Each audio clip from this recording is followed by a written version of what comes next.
नमस्कार, मैं हूं रोहन शर्मा। मेरठ के ललिता गौतम हत्याकांड ने मायावती और चंद्रशेखर को आमने सामने लाकर खड़ा कर दिया है और बयानबाजी इस कदर हुई है जिसका अंदाजा भी नहीं था। मतलब आप सोचिए कि मायावती ने बिना नाम लिए चंद्रशेखर की तुलना मगरमच्छ से कर डाली है। मायावती का कहना है कि कुछ संगठन और राजनीतिक दल अपने संकीर्ण स्वार्थ के लिए दलित और वंचित वर्गों के लोगों को गुमराह कर सड़कों पर उतार रहे हैं। वे हिंसा, हंगामा और सड़क जाम जैसी परिस्थितियां पैदा करते हैं। इसके बाद उनके नेता घटनास्थल पर पहुंचकर मगरमच्छ की तरह आंसू बहाकर अपनी राजनीतिक रोटियां सेकते हैं। पहले मायावती का पूरा बयान सुन लीजिए, इसके बाद आगे बताता हूं कि चंद्रशेखर ने तगड़ा पलटवार करते हुए क्या क्या कह डाला है। और जो भी ऐसे संगठन व पार्टियां आदि अपने संकीर्ण राजनीतिक स्वार्थ के लिए इन वर्गों के दुखी व पीड़ित लोगों को भड़काकर व गुमराह करके उन्हें सड़कों पर उतारती हैं और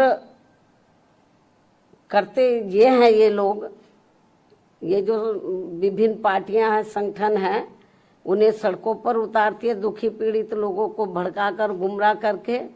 और करते ये हैं कि पहले ऐसे संगठन व पार्टियां हिंसा व हंगामा व सड़क जाम जैसा बवाल आदि कराती हैं और फिर उनके मुखिया मगरमच्छ की तरह आंसू बहाने के लिए घटनास्थल पर पहुंचकर अपनी राजनीतिक रोटी सेकते हैं और उससे पीड़ितों को न्याय मिलने वाला नहीं है, बल्कि वर्तमान हालातों में ये इन वर्गों के लोगों की मुसीबत और परेशानी को और भी अधिक बढ़ाने वाला ही है। अब जाहिर है कि बहन जी का निशाना चंद्रशेखर पर ही था, क्योंकि भीम आर्मी प्रमुख और नगीना सांसद चंद्रशेखर आजाद पीड़ित परिवार को न्याय दिलाने के लिए सड़क पर उतरकर आंदोलन का नेतृत्व कर रहे हैं। लेकिन जिस तरह से मायावती ने अपने बयान के जरिए भीम आर्मी चीफ को बाबा साहेब अंबेडकर के उसूलों का विरोधी करार दिया है, उसने चंद्रशेखर को पलटवार करने पर मजबूर कर दिया। मायावती के बयान के कुछ ही देर बाद चंद्रशेखर आजाद ने भी तीखा जवाब दिया। उन्होंने कहा कि वो हमेशा मायावती का सम्मान करते हैं और आगे भी करेंगे, लेकिन उनके बयान से उन्हें व्यक्तिगत रूप से ठेस पहुंची है। साथ ही साथ चंद्रशेखर ने कहा कि उनके कार्यकर्ता अपनी जान जोखिम में डालकर आंदोलन कर रहे हैं, पुलिस की कार्रवाई झेल रहे हैं, हिरासत में भी लिए जा रहे हैं और अपने पैसे से संघर्ष कर रहे हैं, लेकिन ऐसे लोगों को मगरमच्छ के आंसू बहाने वाला कहना उचित नहीं है। सुनिए चंद्रशेखर का पूरा बयान। आप तो लड़ नहीं रहे और हम लोग जान की बाजी लगा के हमारे कार्यकर्ता लड़ रहे हैं, पुलिस से डिटेन हो रहे हैं, गालियां खा रहे हैं और अपना पैसा खर्च कर रहे हैं। तो वो ये कह रहे हैं कि साहब ये तो जो मगरमच्छ के आंसू बहाने, आप भी आओ ना मगरमच्छ के आंसू बहाने, आओ तो समाज के बीच में। और वो कह रहे हैं कि ऐसा है, ये आंदोलन वगैरह नहीं करने चाहिए, अगर वो निचली अदालत से न्यायालय में सर्वोच्च न्यायालय चला जाओ तो हमारी बहनों की इस्मतें लूटे, उनको नोचा जाए, उन पर पेट्रोल छिड़क दिया जाए, उन पर तेजाब छिड़क दिया जाए, उनको मारा जाए, उनको मार के लटकाया जाए, उनके पैरों में कील ठोक दी जाए, तो हम ये तमाशा देखें कि कब 10 साल बाद न्याय मिलेगा और कब पुलिस कार्रवाई करे। किस तरह कार्रवाई करिए आप जानते हैं ना। तो हम भी हाथ पे आकर के बैठ जाए, न्याय की लड़ाई ना लड़े। आप समझते ये वो हमें सिखाना चाहते हैं, ये नहीं सीखना चाहता मैं उनसे। मैं तो उनका सम्मान करता हूं, हमेशा करूंगा, लेकिन आज उन्होंने मेरे मन को ठेस पहुंचाई है।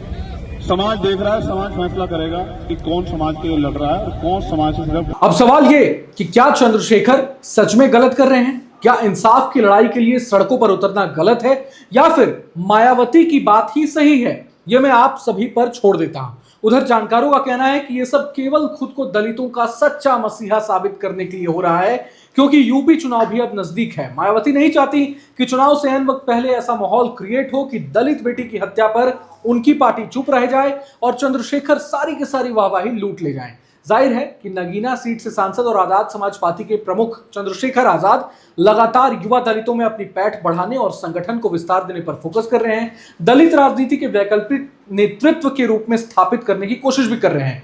आजाद समाज पार्टी का मकसद दलितों के साथ मुस्लिम और पिछड़ों की गोलबंदी करने की है। चंद्रशेखर का मानना है कि अगर दलित आजाद समाज पार्टी संग खड़े दिखाई दिए तो मुसलमान और दूसरे जो वोटर हैं, दूसरे समाज के जो वोटर हैं, उन्हें भी अपने साथ लामबंद करना आसान हो जाएगा। उधर 4 बार यूपी की सत्ता में रह चुकी बसपा 2024 के बाद से एकाएक कमजोर होती चली गई है। 2022 में भी एक ही विधायक जीता बसपा ने, 2024 में कोई सांसद नहीं बना, निकाय चुनाव में भी हार मिली।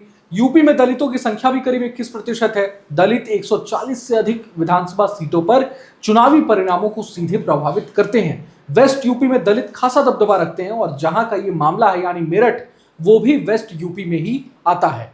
अब एक बार मेरठ के इस मामले पर, इस मसले पर फिर से अपडेट दे देता हूं।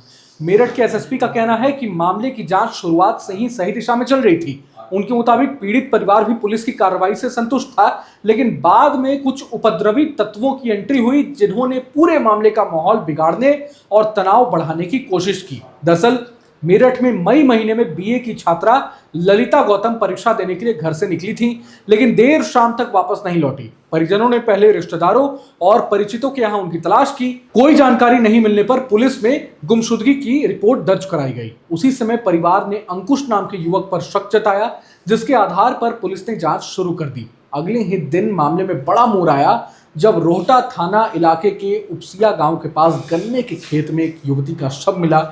पुलिस और फॉरेंसिक टीम मौके पर पहुंची और पहचान के बाद पुष्टि हुई कि शव ललिता गौतम का ही। बेटी की मौत की खबर मिलते ही परिवार पर दुखों का पहाड़ टूट पड़ा।